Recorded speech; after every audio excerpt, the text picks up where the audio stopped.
আওয়ামী লীগ নিষিদ্ধ হবে কি হবে না এই বিতর্কের মধ্যেই, ইনফ্যাক্ট গত 2 দিন ধরে এই বিতর্ক চলছিল। তো সেই বিতর্কের মধ্যেই সরকার সিদ্ধান্ত নিয়েছে যে আওয়ামী লীগ নিষিদ্ধ হচ্ছে না। এটা আমরা মনে হয় বলেই দিতে পারি এখন।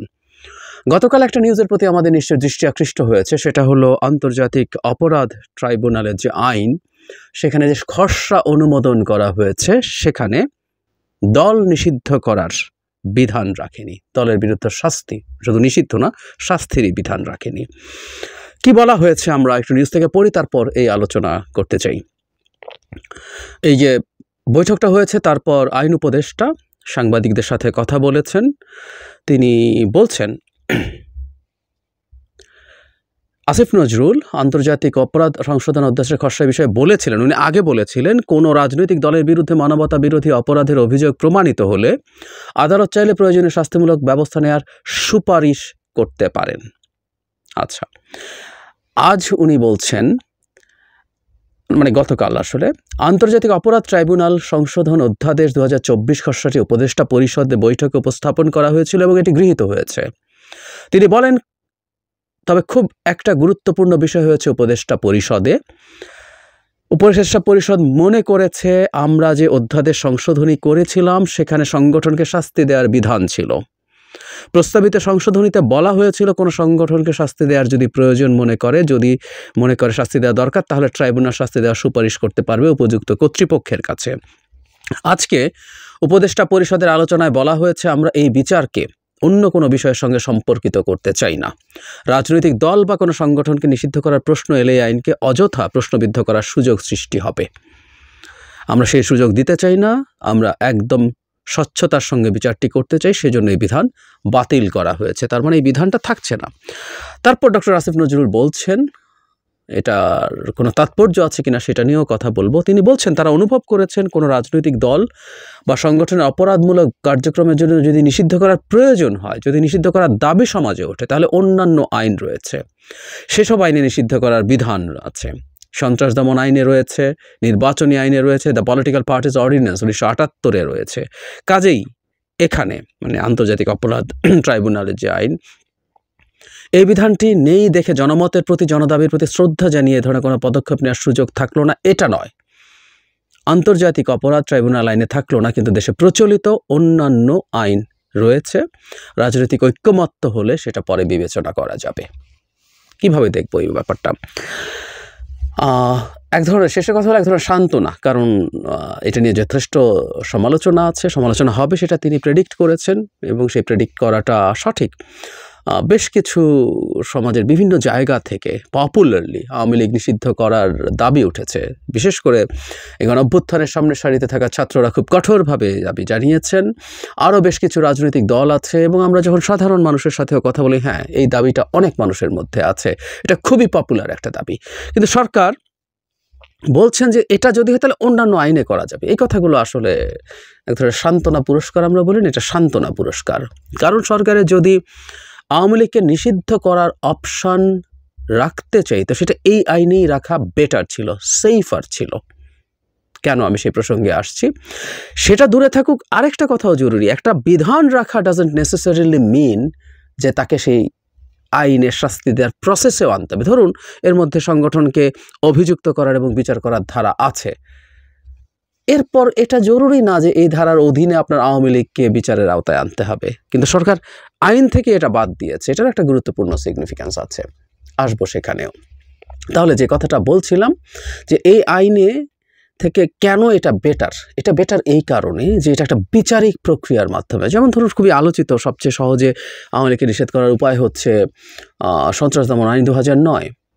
এই আইনে চট করে শেখ হাসিনা যেমন চট করে ঢুকে যাবেন বলছিলেন, সেভাবে চট করে আওয়ামী লীগকে জাস্ট একটা এক্সিকিউটিভ অর্ডার দিয়ে নিষিদ্ধ করে দেওয়া যায়। এই কয়েকদিন আগে ছাত্রলীগকে নিষিদ্ধ করা হলো, কিন্তু এই আইনটা নিয়ে আমরা তখনও বিতর্ক করেছি, এমনকি এর আগে যখন জামায়াতকে নিষিদ্ধ করা হয়েছিল তখনও করেছি। কারণ এক্সিকিউটিভ অর্ডারে আপনি আসলে কাউকে আত্মপক্ষ সমর্থনের সুযোগ দিচ্ছেন না।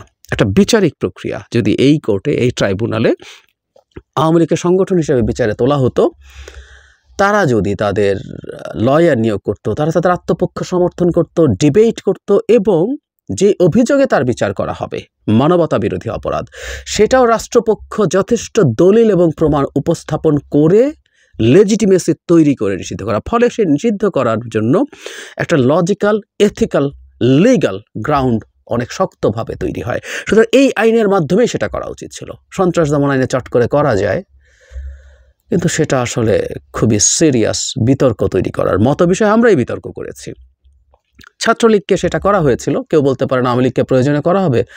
অন্য যে দুটো আইনের কথা বলছে ওগুলো কোনো কিছুই না, ইনফ্যাক্ট ওগুলো দিয়ে এইগুলোকে ইজিলি করার কোনো স্কোপ নাই। কিন্তু ছাত্রলীগকে যখন সন্ত্রাস দমন আইন দিয়ে করা হয়, সেটা একটা জিনিস। আওয়ামী লীগের বিরুদ্ধে সন্ত্রাসের অভিযোগ আনা যায় এবং লেজিটিমেটলি আনা যায়, আমরা ওই অভিযোগ দেখাতেও পারি। কিন্তু এটা যখন করব, ছাত্রলীগ আর আওয়ামী লীগ একই না। ছাত্রলীগ টেকনিক্যালি কিন্তু আওয়ামী লীগের অঙ্গ সংগঠন না, এটা একটা ডিফারেন্ট সংগঠন। আমরা জানি আরপিওতে আছে কোনো দলের ছাত্র সংগঠন, কোনো রাজনৈতিক দলের ছাত্র সংগঠন অঙ্গ সংগঠন হতে পারবে না। ফলে দলগুলো একটা ট্রিক করেছে, তারা এটাকে ভ্রাতৃপ্রতিম সংগঠন টংগঠন বলে চালিয়েছে, যদিও ডিফ্যাক্টো সেটা আসলে আওয়ামী লীগেরই সংগঠন। কিন্তু যেহেতু আওয়ামী লীগ না, আপনি এটা চালিয়ে দিতে পেরেছেন। কিন্তু আওয়ামী লীগকে এটা দিয়ে সরকার করতে পারবে না। অর্থাৎ মোদ্দা কথাটা হচ্ছে সরকার এই সিদ্ধান্তটা নিয়েছে, তারা আওয়ামী লীগের নিষিদ্ধতা চায় না। কেন চায় না? গতকালে একটা ভিডিও দিয়েছি, আমাদের প্রধান উপদেষ্টা স্পেসিফিকলি বিএনপিকে এটার দায় দিয়েছেন যে বিএনপি চায় না বলে হয় না, এটার বিরুদ্ধেও কথা আছে, আমি সেই ভিডিওতে বলেছি। কিন্তু আসলে মুদ্রা যে ব্যাপারটা আমরা ধারণা করতে পারি এবং সেটা কত শক্ত চাপ, সেটা এই সংশোধনের বা এই অধ্যাদেশ ফাইনালাইজেশনে বোঝা যায়।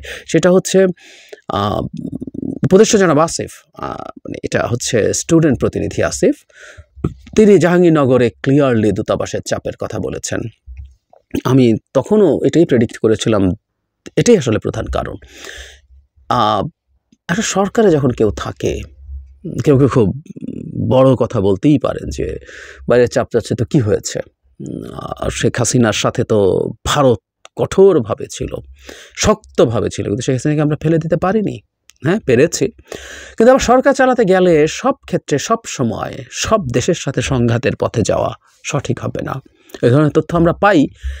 ইউরোপের দেশগুলো, আমেরিকা, জাতিসংঘ, এরাও আওয়ামী লীগের নিষিদ্ধতা সেভাবে চায় না, আমি বিভিন্ন সোর্স থেকে শুনতে পেরেছি। ফলে যেটা দাঁড়ালো, এটাই প্রধান কারণ। এবং এই চাপটা কতটা তীব্র এটাই বলছি যে আপনি আইনটার মধ্যে এই বিচারের বিধান রাখতে পারতেন। এটা রাখা মানে এই না যে আওয়ামী লীগের বিচার করতে হবে। একটা আইনে একটা বিধান থাকা মানেই হচ্ছে ওই ধারায় তাকে বিচার করা হবে।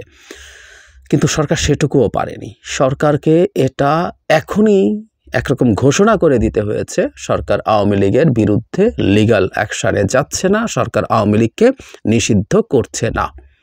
তার মানে সরকারের উপর চাপটা খুব ইনর্মাস। আমি বহুবার একটা কথা বলার চেষ্টা করেছি, এখানেও বলি, বিদেশিদের কোনো চাপের মধ্যে কোনো কাজ করা বা চাপকে সরিয়ে রেখেও যদি বলি এভাবে তাদের এক্সপেকটেশন অনুযায়ী কোনো কাজ করা কোনো ক্ষেত্রে, আমি এটা খুব বাজেভাবে দেখি না। মানে আমরা ওই শেখ হাসিনার সময়ও যখন আমেরিকার স্যাংশন নিয়ে আলাপ করেছি, তৃতীয় শ্রেণীর এক ধরনের জাতীয়তাবাদ উস্কে দেওয়ার চেষ্টা করেছিল আওয়ামী লীগ, সেটাকে কন্টেস্ট করেছি এবং বলার চেষ্টা করেছি আমরা যে পৃথিবীতে বাস করি, এখানে একটা দেশকে জিওপলিটিক্স, ইন্টারন্যাশনাল রিলেশনস, সব কিছু আসলে ওয়ার্ল্ড পলিটিক্সের বাইরে থেকে বসবাস করা কঠিন না, এটা ইম্পসিবল। আর আমাদের মতো সাইজের একটা দেশ, সেই দেশটার জন্য এটা আরও অনেক বেশি কঠিন। এই সরকারের যতই লেজিটিমেসি থাকুক, আছে, আমরা বিশ্বাস করি এর পপুলার ম্যান্ডেট আছে, কিন্তু এটার ইলেকটোরাল ম্যান্ডেট নেই। সো নানা কারণে এই সরকারকে অনেকে চাওয়াকে অ্যাড্রেস করতে হয়। এমনকি একটা নির্বাচিত সরকার থাকলে ওই এক্সপেকটেশনগুলো থাকবে। সুতরাং আমি সরকারকে দায়ী করছি না এটার জন্য যে তারা কারো কথা শুনে বা কারো চাপের কাছে নতি স্বীকার করে এটা করেছেন। কিন্তু ঘটনাটা এটা ঘটেছে বলে আমি এখন কনফিডেন্ট, এবং এই চাপটা খুব কঠোর, এবং সেই কঠোর অবস্থায় সরকার শেষ পর্যন্ত রিয়্যাক্ট করতে হয়েছে। সামনে যেটা হবে, এটা নিয়ে প্রচুর রাজনীতি হবে, এটা রাজনীতির ইস্যু হয়ে দাঁড়াবে। আমরা এর মধ্যেই দেখছি ছাত্রদের দিক থেকে এটার জন্য বিএনপিকে দায় চাপানোর চেষ্টা হচ্ছে, এবং এখানে গুরুত্বপূর্ণ প্রমাণ হিসাবে প্রধান উপদেষ্টা সেই বক্তব্য যুক্ত হবে। আবার বিএনপি একসময় কিন্তু নিষিদ্ধ করার বিরুদ্ধেই বলেছিল, পরে এটাকে তারা আবার পলিটিক্যালি একটু ডিফারেন্ট টোনে, ডিফারেন্ট ল্যাঙ্গুয়েজে বলছেন তারা কে, জনগণ সিদ্ধান্ত নেবে ইত্যাদি ইত্যাদি। আর ছাত্ররা এই প্লটটা তৈরি করে রাখলো। আমি আমার গত ভিডিওতে বলেছি, তারা যখন রাজনৈতিক দল তৈরি করবেন, তারা করবেন, তখন তারা বিএনপির বিরুদ্ধে তোরা নামতে হবে। যদি তারা তাদের কম্পিটিটর পার্টি হয়, তখন তাদেরকে স্টিগমা তারা লাগানোর চেষ্টা করবেন যে ফ্যাসিস্ট, তারা সবাই এটাকে ফ্যাসিস্ট বলেন, আমি সমর্থন না করলেও তারা বলেন যে ফ্যাসিস্ট আওয়ামী লীগকে বাঁচিয়ে রাখার জন্য বিএনপি চেষ্টা করেছে এবং বিএনপির কারণে আওয়ামী লীগকে নিষিদ্ধ করা যায় নাই। সো এটা একটা রাজনৈতিক ইস্যু হয়ে সামনে ক্রমাগত আসতে থাকবে। আর ঘটনাটা ঘটলো, এবং আমি আগেও বলেছি যে আওয়ামী লীগকে এইভাবে দল হিসেবে নিষেধ করা খুব জরুরিও যে তা না, বরং মাঝে মাঝে মনে হয়, আমি গতকাল একটা টকশোতে এভাবে বলছিলাম যে আওয়ামী লীগ নাম নিয়ে আমাদের সামনে আসা, আওয়ামী লীগ তো একটা গালি, মানে আমরা কাউকে যে বলি তুমি আওয়ামী লীগ, এটা একটা ভয়ঙ্কর গালি, আমরা গালি দেবো কোনো দিন।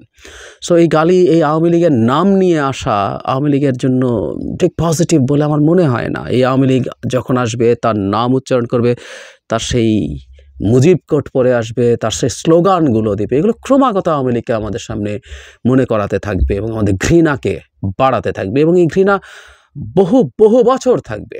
যে প্রজন্ম আজকে মাঠে নেমেছিল, যে ছাত্রছাত্রীরা মাঠে নেমেছিল, যাদের গড় বয়স 20-25-এর মধ্যে, এরা আরও 50-60 বছর বেঁচে থাকবে।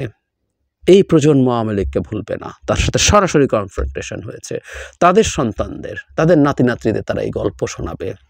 আর আমরা যদি খুব বেশি মানে যাতা রকম ইনএফিশিয়েন্ট, ইনকেপেবল না হয়ে থাকে, আমরা আওয়ামী লীগের এই জিনিসগুলো দিয়ে, এই বিভৎসতা দিয়ে, এই বর্বরতা দিয়ে, এই অসভ্যতা দিয়ে ন্যারেটিভ তৈরি করতে পারবো, ফ্যাকচুয়াল ন্যারেটিভ এবং ফিকশনাল ন্যারেটিভ, নানান ফর্মে, গান, কবিতা, গল্প, সিনেমা আর ডকুমেন্টেশন তো জেনুইনলি হতেই পারে।